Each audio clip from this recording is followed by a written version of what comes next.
and welcome back. I first want to apologize to you. I know last week I told you would get 2 videos. However, unfortunately, I dropped my phone and broke my screen and had to get it replaced 3 separate times for it to get working properly again and some other things. So that is why you did not get 2 last week. So the video that I am now making will be the video in replace of last week's, and this is the video. Anyways, so as always, before we get into the video, a little preggers update. So today I am 12 weeks and 3 days and no nausea for the last 2 days. Fingers crossed it does not come back. I'm sure it probably will, knowing my luck. And also really great news is I have an OB now. Yay! It's really exciting. So the referral went through and I spoke to the OB's office today, and as soon as they're just waiting for a spot to open up and they'll give me a call for an appointment so I can see him for the first time.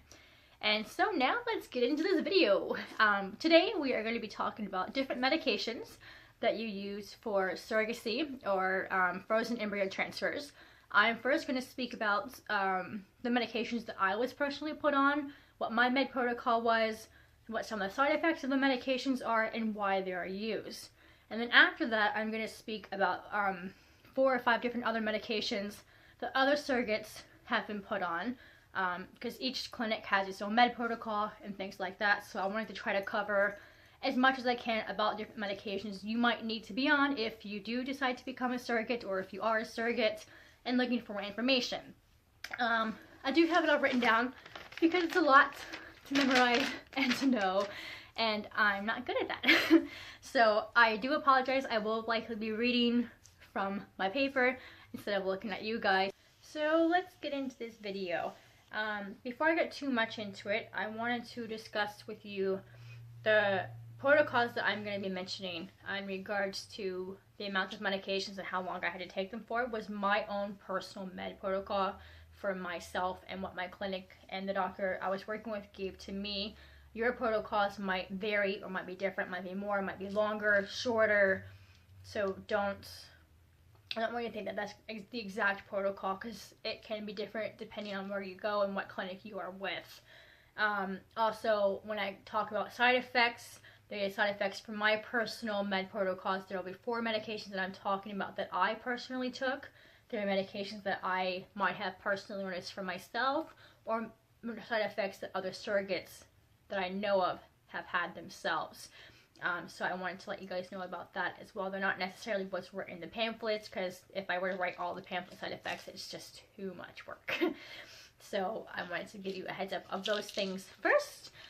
And for the estrase that I will be discussing and the progesterone, most clinic protocols for those are until you continue to take those medications until you are 10 to 12 weeks pregnant, depending on your clinic.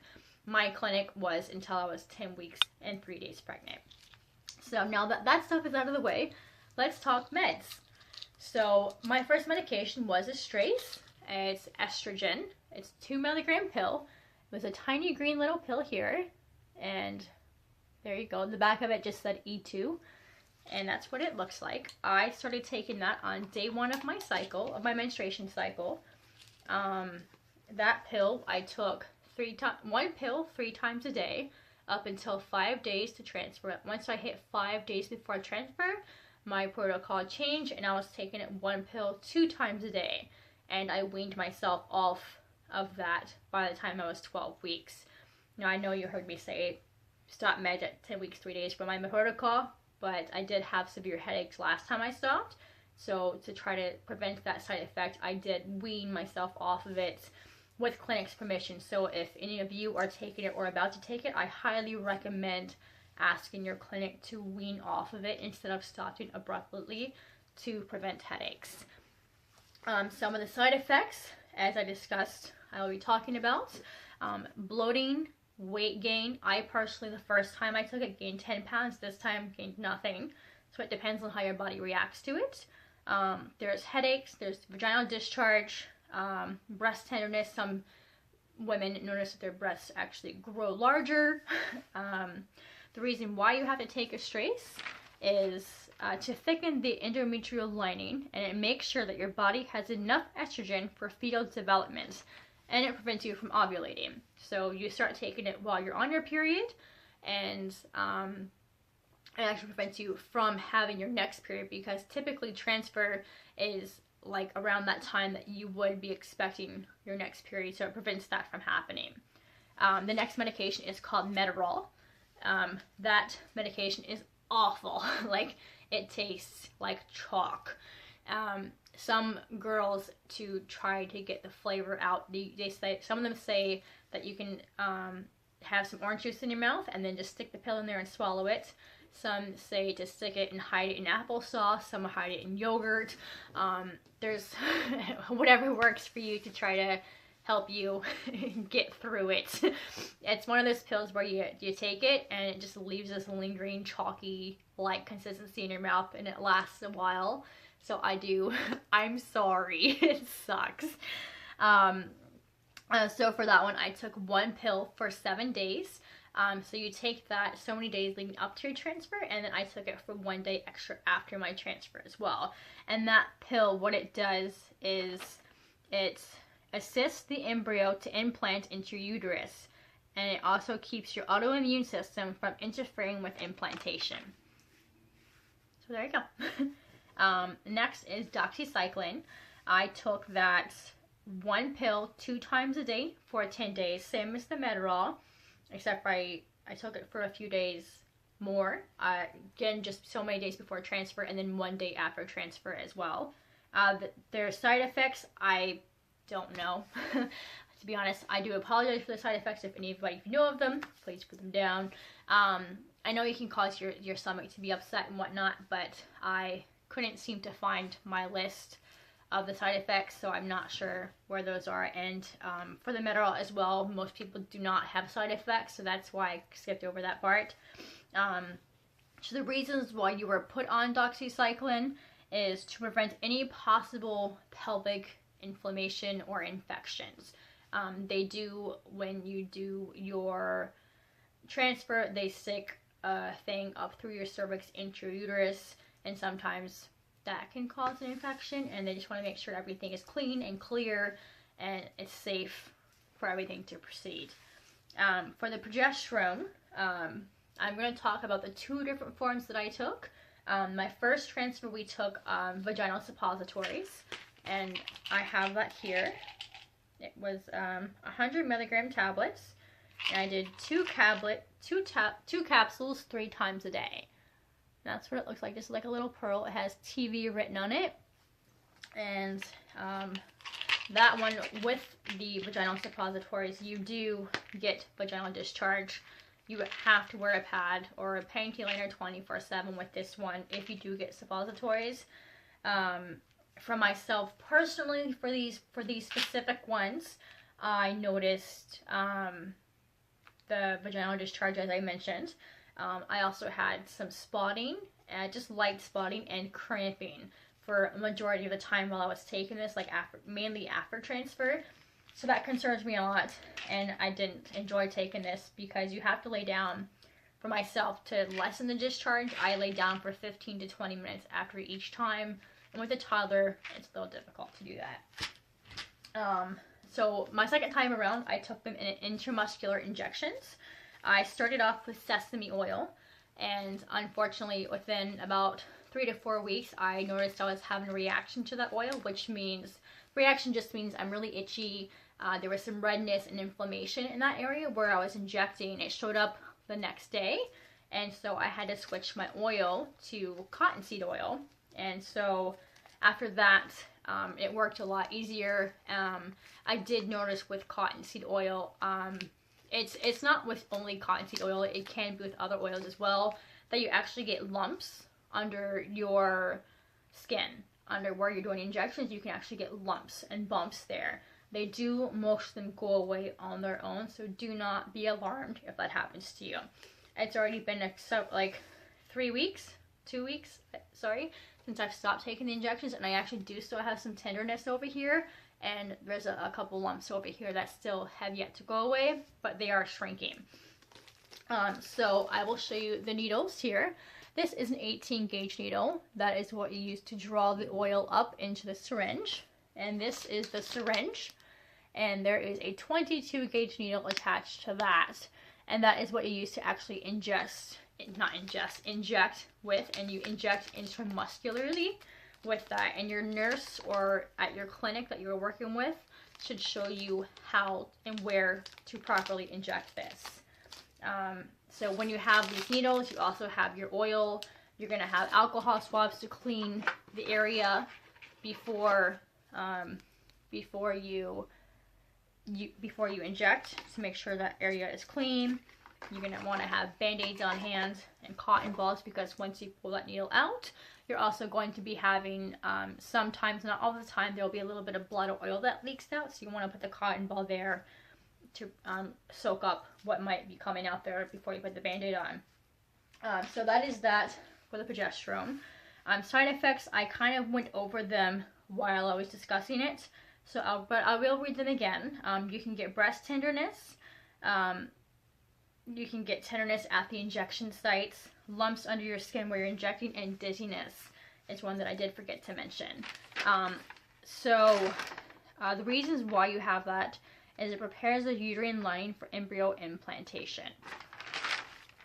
And so now I'm going to take a quick drink of water, and we're going to get into the medications that I did not personally take, but there are other meds that you might get prescribed for your journey. All right. So I will be reading off my paper a lot more now. So Lupron is one of them. That is an injection into the fatty parts of your stomach, like down here. It's a 1/2-inch needle. Yeah, so that's that. Some of the side effects are headaches, fatigue, and hot flashes. And we'll let you know that if you are taking that, you will notice bruising. I've seen some surrogates push where they have like their whole bottoms of their stomachs are covered in bruises. However, they say it does not hurt. They say it looks a lot worse than what it actually is, so don't be alarmed. And with the Lupron, it prevents ovulation by suppressing your pituitary stimulation to your ovaries. So there's that one. Aspirin is actually a very common med protocol. In a lot of clinics, you just take one of those a day.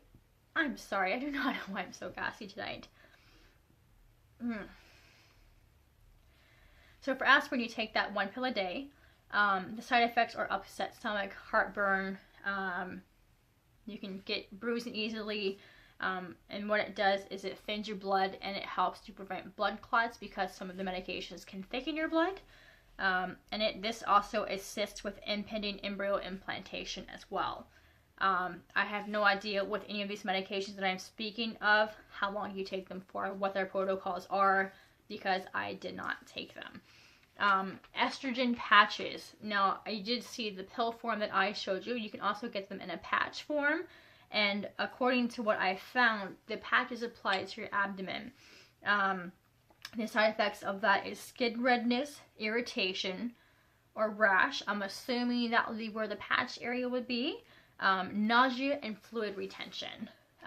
With that one, it's same as the pill. It helps your uterine lining to grow, or your lining to grow to get thicker. The tetracycline, I believe, is just like the doxycycline. That is a pill as well. Those side effects are upset stomach, and you can actually get sun sensitivity from taking this medication. The reasoning for taking tetracycline is it prevents infections as well. So make sure that your system is good to go and you don't have any infections. So nothing that would interfere with the embryo implantation or the transfer. The last one I will be discussing is birth control pills. I know it's probably a little surprising, but a lot of women are put on birth control pills during their med protocol. Because the birth control, and I'm not 100% sure as to why this is. I'm mainly taking a wild guess. But it helps to prevent ovulation, because naturally that's what it does. It stops, I guess certain ones do. Sorry. So it helps prevent ovulation, and it helps to regulate your cycle. So say your cycle is like kind of all over the place, it'll help to regulate your cycle, so that way it's easier to gauge when your next cycle is going to be coming, so you can start your next med protocol, or if you're going to be using fresh embryos, you have to regulate your cycle with your IM's cycle as well. So yeah, so that is the end of my medication video. I do apologize for it being a much longer video than all of my others. I think I have covered most of or all of the medications. So if you guys have any questions or comments about these medications, please feel free to ask questions or say anything you'd like about the meds in the comment section below. And if you are interested in becoming a surrogate, please let me know. I'm sure I could help you find an agency. I do want to let you guys know as well, I am a surrogate in Canada. So this is the med protocol that I am aware of for Canada. I do know that we do have some surrogates here in Canada that actually have clinics out in the United States, and some of their protocols are similar to this. So if you are a surrogate watching this in the United States, please let me know if maybe your protocol is different, or what you've noticed the differences are between Canada and the States, maybe so far from my videos. That would be really interesting to see. I am hoping to, in a later video, put up the entire surrogacy process from start to finish, from like you're signing up with an agency and the whole 9 yards. So maybe we'll do that in a few weeks. So anyways, I'm going to end my video. This is long enough. So I hope that you have enjoyed this video, and I hope it has helped to help you understand the different medications, why they're given, what you can expect from the medications, and all of that fun stuff. So thank you very much for watching. Please subscribe to this channel for more information about surrogacy, and give this video a thumbs up if you found it informative. I hope you have a great day, morning, evening, or whatever time you're watching this. Thanks. Bye.